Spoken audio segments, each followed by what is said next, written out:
Hey, she self-cares queens. Welcome to another episode of She Cares series. Today I have with me Irene, or Irene.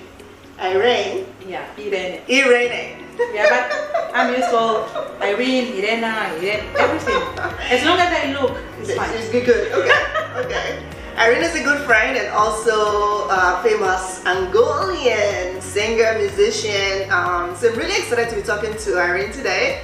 And I'm sure I'm going to learn one or two things about you again. I don't know. I'm sure. So, let's start with self-care. What does self-care mean to you? For me, self-care means love ourselves. Yeah, besides everything else, I think love has to come first. Love ourselves more than everyone else. Of course, except God. Except God. Yeah. So for me, that's the main point of self-care. And why I say that, because mainly for us women, we most of the time live our lives for the others. So we are worried about everyone else. We are worried about the kids. We are worried about the partner or husband or boyfriend or whatever it is. We are worried about our friends. And then we leave ourselves for last. And then so for me, self-care is like, of course, love other people, of course, but love you more than everything else. So that's the main point for me.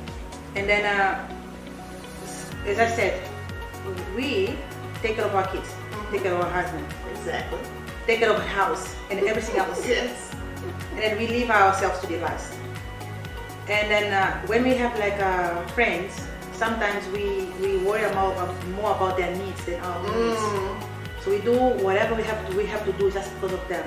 And sometimes even for people that are not our friends, just because we are worried about what other people will tell about us, then we overdo or whatever we do for others. Yeah. And then the other thing that we also do in the work environment, we sometimes do a lot more than we should. And then without taking our breaks, our deserved breaks. So I think for me, that's why I say is loving ourselves more than Everything else. Because when you do it, then you do it right. That's so true. And then another point is also listen to our body. This for me is also self-care. Because when you listen to your body, then you also not overdo things. You also treat yourself in a better way so that you don't have problems in the future. So I say like about what? Love yourself more than everything else, except God. Listen to your body, and then find ways to break from whatever your routine is. Break routines. Break so routines. Okay. I think I like that. Break routines. What do you mean by break routines? I like that part. It's what for example, if your routine is like you always go out, like wake up in the morning, get yourself ready and then go work and then come back, go to take your kids, come back. You have to make this routine from time to time. And for example, take like one day of the week off. For example, like if you can afford it, you can always take like maybe like one Friday off for you, or even if it's not Friday, maybe like an hour for yourself, or like anything that you can like it's for you, like that you do something different from what you're used to, like a break from your own wall or your own wall. So I think that's important. It will work like a booster for you. And then I think we all definitely these boosters. And then some people can go like for a massage or for something like that. And then when I say find some time if you afford it, I think we all can afford it. Because it's not about just spending money. Right? Yeah, because it's the time I'm talking about. Yeah, and I think we all can afford to take this time. Because we say, oh, but I work every day and my boss doesn't let me take like a day extra, whatever day off. So I said that we all can afford, because if your friend need a help, and then you said that your basket is already full, you have no time for nothing. Basically, no time for yourself. Yeah. If your friend need help, or even your husband or partner or your kids need help on something, you find time for this particular person, but we say that we don't have time for ourselves. So that's why I say like there is like we all can afford to take some of our time to break the routine. Yeah. So even if it's like minutes, even if it's like 1 hour, 1 day, whatever it is, it's important for. And then it's not only like once per month. It's not enough. Yeah. At least like once per week. I think that's a Or, good time. or as often as you feel like you need it. As you can. Not Yeah. only feel. Yes. Well, you know, Yes. you feel it. You all feel it every day. But as often as you can, before you get to the point of burning out. Yeah. Or, But this is something right. Listen to your body. That's why I think. Yeah. Like, and when I say listen to your body, sometimes your body is telling you, Irene, stop. Yeah. But because we are so focused on something else but us, we will not stop. And then we forget that whatever is it that we are worried about or focus on will stay and we can die. Yeah, and life goes on. Of course. And then besides dying, or even besides the point that we can die, even if we don't die, we are basically accumulate problems for the future. And then in the future, when it's the time that you feel that we are doing all of this to enjoy your life in the future, then you don't enjoy this life because you are with a lot of sickness, a lot of problems, and then you just like focus on your health and not enjoying what you already suffer for. Yeah. So this is like another point that I think is important for us to take into consideration when we are talking about self-care. Definitely, definitely. So how are you as a mom?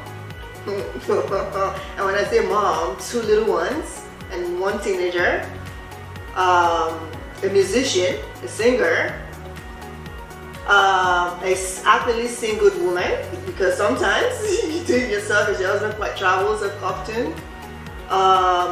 You are very active in your community. How do you care for yourself? You know, for you. That's a very good question. That's a very, very good question. Since I was like younger, I was always active. Okay. Always. And I always like to help others. I feel like it's not only like help but because of what people will think about me, but it's like because I really feel joy when I'm helping others, when I'm doing something useful for other people as well. But then, because of this my bad habit of being active and I like to help a lot of people, I put myself in danger as well. So my health in danger. And then I had to learn with the time, so how to do things differently. So people used to tell me that I'm like a multifaceted person. I know how to do a lot of things. If you ask me like I want to do like my web page, I'll be able to do it. If I want to sing, I'll be able to sing. I want to do this, I'll be like everything you can ask me. Not everything. Most of the things I can actually do it, or even find a way to help you to accomplish it. So I think it's a blessing. It is. But it's a blessing that comes with some kind of that we have to take some care, because otherwise you just overwhelm. You just overwhelm yourself. Yeah. So I think I had to learn how to consolidate, how to balance things. Because if I don't do half of what I do, then I wouldn't feel happy as well. This is part of my happiness in ways. So of course it's part of my happiness, but I also have to take into consideration that I'm not a superwoman. Maybe I am. So what I do, and I'm just telling you what I'm doing now, because it was like a process that I had to learn a lot of things. I stopped caring about what other people talk about me, first thing. I do what I can do. Absolutely. And before I used to feel bad when I cannot help someone. I would feel really bad. But then I was going to a situation that I was putting myself and my health in danger, because I wouldn't say no. Until now, I still have some problem to say no. Well, it's a work in progress. It's a work in progress. Yeah, so this is something that I have to learn, to say no sometimes, because I'll not be able to help. Yeah. And then I measure what I can do and what I can do. And then everything I do is like, besides causing happiness to other people, it will have to cause happiness to me as well. Not just do for doing it, but I have to do it with a purpose of bringing peace, of bringing happiness to the other person and for me as well. So this is one thing that I have in consideration as well. And then the other thing is, I'm doing everything I said I'm doing now. I'm taking some time for me. So during the week, I have to take like at least one day that I don't put nothing in my agenda. I don't put nothing on purpose, so that if something comes, it's like it will be like once, and that's all. But on that day, I try to do things that make me happy. That I can just go out and then go to the beach and then just be there without doing nothing. I have nothing. So just the feeling of not having nothing in your agenda that day, you already feel better. You'll feel better. You already feel good about it. So this is one thing that I do. The other thing is like, before I used to have everything in my head, like now I have everything written down. Because when you take from here and put something somewhere else, then you don't worry about it anymore. That's true. And then yes. And then I also use the technology a lot. I have my phone is full of alarms, so that I don't forget anything.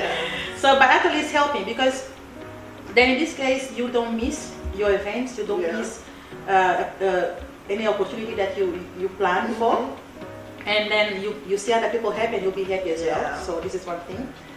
And then besides it, not besides it, it's part of it. And in my agenda, I make sure that everything I want to do, not only like that people need me to do. Because you may need me to do something, but I may not want to do it. So then, I don't know if they say that like the 40s, after 40s like, syndrome, that you stop like caring a lot about like when you're in a certain age. Yes. So I think I'm in this stage that I'm not worried about if you like say bad thing about me because I didn't do something. But the other thing, I will not let you wait for me. I will tell you in your head, like in your face, I cannot do it. I cannot help. It's like it's connected to the no thing. So and I will not feel bad about it. Before I used to feel bad about it. So put everything in my agenda that I want to do, and then based on that, I stop worrying too much, and I can have this time to live my life. And now I find out that I'm more productive. I'm achieving more things. I'm going farther than I was before, because things now I have time for me. And because I'm happy, everyone else around me is happy as well. Because I can like spread this happiness to everybody else. Absolutely. Then be just so stressed. So yes. So and now I think I'm managing it. I'm winning. I'm winning. And then on the other hand, I don't feel bad about my past, because this is what made me be what I'm now. No regrets. Not at all. So and then it made me learn about myself, what I can do, what I cannot do. Now I know because of the experience I had. I didn't have this experience. I didn't know what I can cut out of my agenda, what I can include. So what I can do to be better. Because now the purpose is I want to be happy, I want to feel good, I want to feel better. And then if I'm happy, my husband is happy, my kids are happy, my friends are happy. So I think I'm in a good place now. That's awesome. I want to ask you this real quick though, in terms of boundaries, because I know a lot of people, because boundaries are kind of what, you kind of mentioned with you transitioning, finding yourself and all that stuff, and having a lot of stuff on your plate before, because a lot of people don't understand or don't really put boundaries in place, and that can be a killer. So what are the ways that you have put boundaries in place, especially you got a lot going on, you got people calling you for events, whatever the case may be. I know I asked this question. So how do you really put boundaries in place? Again, I know you're saying at least now you don't feel bad anymore. It's like what, and you're upfront about it, so there's nothing to be. I think the secret is you just be. People will understand. Before we try this, you'll think that people will be mad, but when you start doing it, people will understand. So the only thing that I have now that you have to remember, and I do it a lot. I don't keep the secret. I don't feel like, oh no, I'm going. If I know I can't, I will not tell you, no, I'll do already. And then I will not be at, oh, now I'm stressed because I said I have to be there. And now because if I give you my word, commit, I'll be there, I will be there, no matter what. If I tell you I will be there, I will be there. But then, because I know I'm like that, so I'm now controlling this I'll be there. Before I say like this, I'll be there, first I see that if I listen to my body, is it, I will, I'm good for that. If my body tells me yes, it's fine, then I'll say like, I'll be there. And if I tell you I'll be there, I will. Unless of course you get sick and things happen, of course, Like for example, before, if my kid was sick and my friend like needs their help, I would even leave my kid sick and I would to help somebody else. This is like important as well as my kid. I want to help everybody at the same time. So I'm helping my kids. Okay, now you're good. Okay, stay with him. See, he's fine. And I'll go there. But now I don't do it anymore because people will understand. I think the main point is just to be honest, to be open, and then be able to say no when you feel. Like no one is with a gun in your hand, so like you have to do that. No. And besides it, it's not like something that without it you will not live. You may even die if you try to do it. So I think it helped me to, and I think there were also the maturity and so on, the kind of the experience helped us to determine this boundary around us. And then the more I do, the happier I feel. Because I don't feel like I'm in the position that how can I say, in a debt with someone. Because and then I don't feel that I'm also under pressure because I have to do it, even though my body's telling me, you are dying, girl, stop it, and you feel like, no, I have to be there because. So I think this ability to say no and then listen to my body and then is helping. And then I don't even, because unfortunately, I don't know if I say unfortunately, I cannot lie. You don't know how to lie. I don't know, if I lie, if I try to, you find out like you are lying, girl. I have this, so I just, so I say like it is. So I say if I go, if I want to, I'll say I'll go, I'll be. But if I don't, I'll say sorry, I can't. You can be, definitely. Let me ask you this real quick as we wrap up in terms of sisterhood. How has, because a lot of us, we talk about sisterhood and how sisterhood is actually a form of self-care for some of us. How do you have sisterhood, number one? And how do you find those people and connect with those people and also keep boundaries? I have. Fortunately, I have. So, thanks God.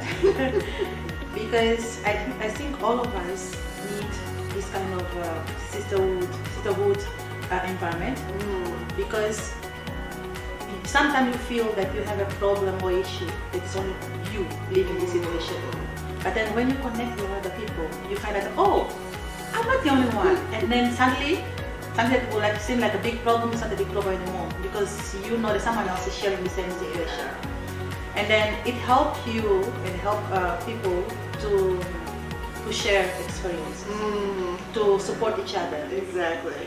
To be able to overcome whatever situation you find, as you say, like as people say, if you're trying to do something, like if you try to hold it or lift it by yourself, you can, but it will be harder than if you try to do it together. Easier. Sorry. Yes. It's easier. So that's the way I see my someone is carrying a burden for you. And then the way it's not like sisterhood cannot be done by force. You have to feel it. It's like, it's not like she's cool. I want to be her sister. It's not like that. It's like the same way like you born in a family that you cannot choose. It's almost the same way, but in this way you choose. And it's not like choosing by someone is like, you have to be with them, or your heart chooses these people around you. You have to feel the area, you have to feel the energy around. And because there are some people that they are very good people, very good people, but you just don't cross. Exactly, you don't connect. For some reason there is no connection. But I like her, she's so, but something is not there. Or maybe because you have different personalities, although different personalities sometimes is good. Maybe because you are not in the same phase of the life, because sometimes you are not.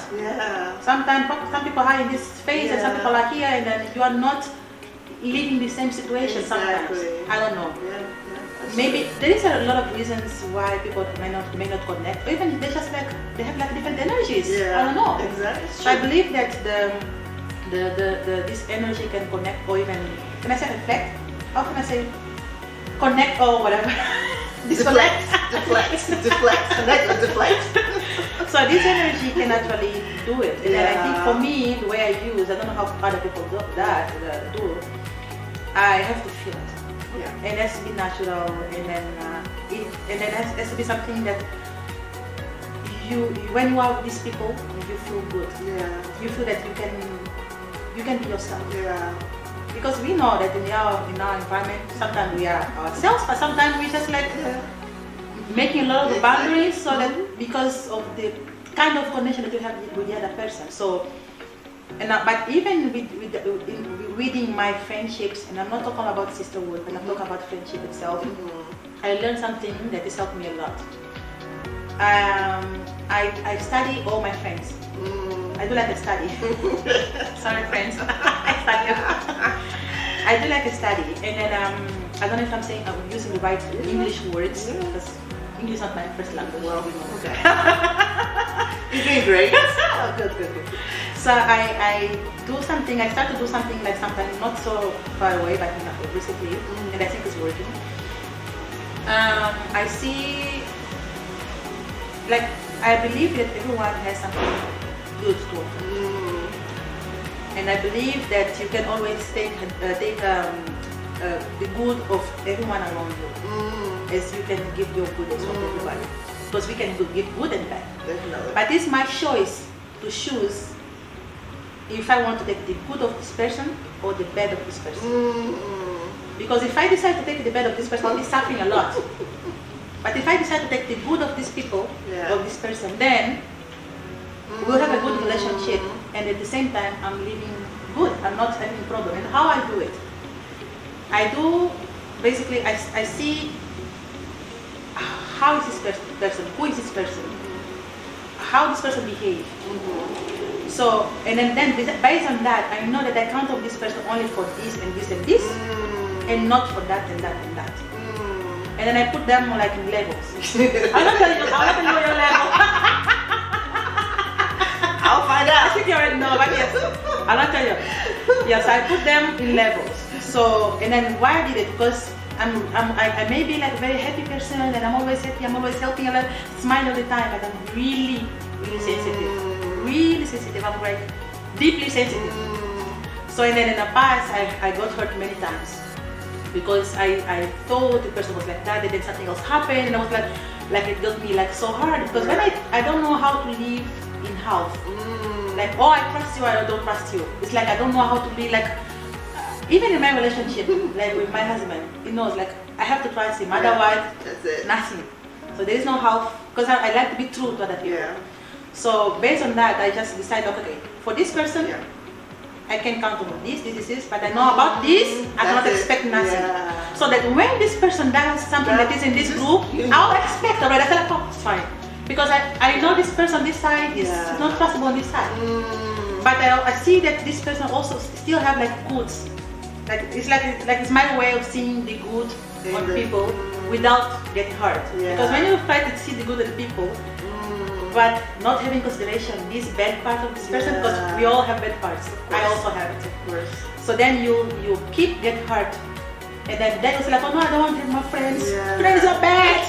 I don't want to have my friends. Yeah, but if you focus, okay, I know this person. Okay, these are the good parts, and these are the bad. Okay, unless I did like a very wrong study. You can't do wrong study. And then the good that I thought that is good, that's not good. Then I'll get hurt again.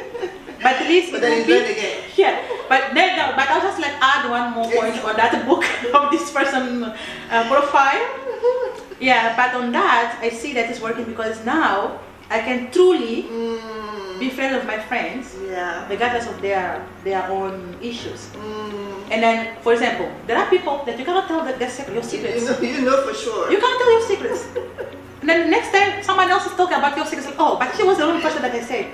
And then you already know. So for this person, she's still not bad. She's just like gossiper, but she's not a bad person. Yeah. So I take like all this part. I know what I choose what I have to tell her, because I know that I cannot tell like a lot of things about me to this person. Yeah.